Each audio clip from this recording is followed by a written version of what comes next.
Bin yıl sürmesi tasarlanan, binlerce insanımızı zindanlarda çürüten, on binlercesini işsiz bırakan, milletin evlatlarını birbirine düşürmek için çalışma grupları kurup, kaos ve iç savaş tasarlayan darbeciler, bunları yaparken de milletimizin cebinden milyarlarca dolar parayı buharlaştırarak ülkemizde adeta bir terör havası estirmişlerdir.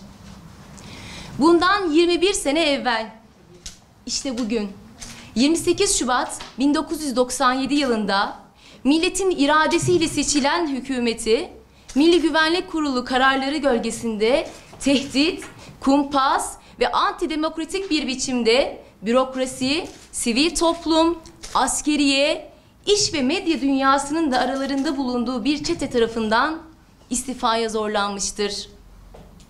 Milletimizin, devletimizin güvenliği için kurulmuş olan Milli Güvenlik Kurulu'nda alınan kararlarla milletin güvenliği ve huzuru hiçe sayılarak postmodern bir darbe yapılmıştır. Milletimizi bir arada tutan değerlerimize savaş açılmış, irtica tehdidi adı altında değerlerimizi yansıtan kişi ve kuruluşlara büyük zararlar verilmiştir. İmam Hatip liselerinin önünü kesmek için ülkemizde 8 yıllık kesintisiz eğitim adı altında bir garabet dayatılarak gençlerimizin meslek edinmelerinin önüne ket vurulmuştur. Sanayicimizin ara eleman ihtiyacının karşılanmasına engel olunmuştur. İmam Hatip liselerinde uygulanan katsayı adaletsizliği ile eğitimde eşitlik ilkesi ihlal edilmiştir. İnancı gereği başörtüsü takan kadın, kamu çalışma görevlerinden ihraç edilmiş, öğrenciler ise okullarından atılmıştır. Bu toprakların insanlarına çok büyük zulümler yapılmıştır. Binlerce nitelikli kadın ve erkek, ülkelerinin tam da onlarına ihtiyacı olduğu zamanlarda atıl ve muhtaç duruma getirilmiştir. Bilim ve hikmet yuvası olması gereken üniversitelerimizde orta çağı cadı avcıları gibi başörtülü öğrenci avına çıkılmış, üniversite hocaları tarafından ikna odaları kurularak kız öğrencileri inanç ve değerlerinden uzaklaştırılmak istemişlerdir. Kendilerine itaat etmeyenleri ise üniversitelerinden atmışlardır. Muhafazakar medya üzerinde ciddi baskılar yapılarak halkın haber alma özgürlüğü engellenmiştir. Liderimiz Recep Tayyip Erdoğan sadece bir şiir okuduğu için 28 Şubat cuntacıları tarafından hapse mahkum edilmiştir.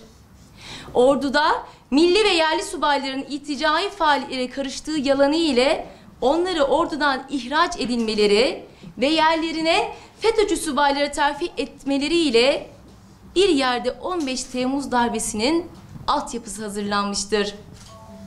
28 Şubat döneminde Anadolu sermayesinin önü kesilerek yeşil sermaye damgası vurulmuş, darbeci medya aracılığı ile bu yerli ve milli şirketlerin listesi gazetelerde yayınlanmış ve halkın bu şirketleri boykot edilmesi istenmiştir.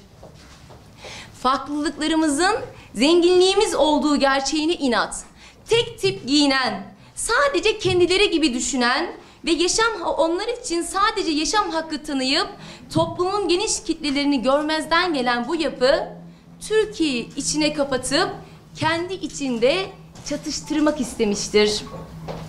Milletimiz büyük bir mücadele vererek 1000 yıl sürmesi istenen bu karanlığa son vermiştir. 28 Şubat darbecilerinin tüm çabalarına rağmen birliğini, beraberliğini korumuş ve birbirine sıkıca kenetlenmiştir. Milletimizi dışarıdan çökertemeyen yapılar bu defa bizleri laik, anti-laik biçimde bölmeye, bizi birbirimize düşürmeye çalıştılar ise de ancak muvaffak olamadılar. Cumhuriyet mitingleri adı altında illegal örgütler ile el ele vererek halkı birbirine düşürmeye çalıştılar. 28 Şubat'ı, diğer darbeleri unutmadık, unutturmayacağız.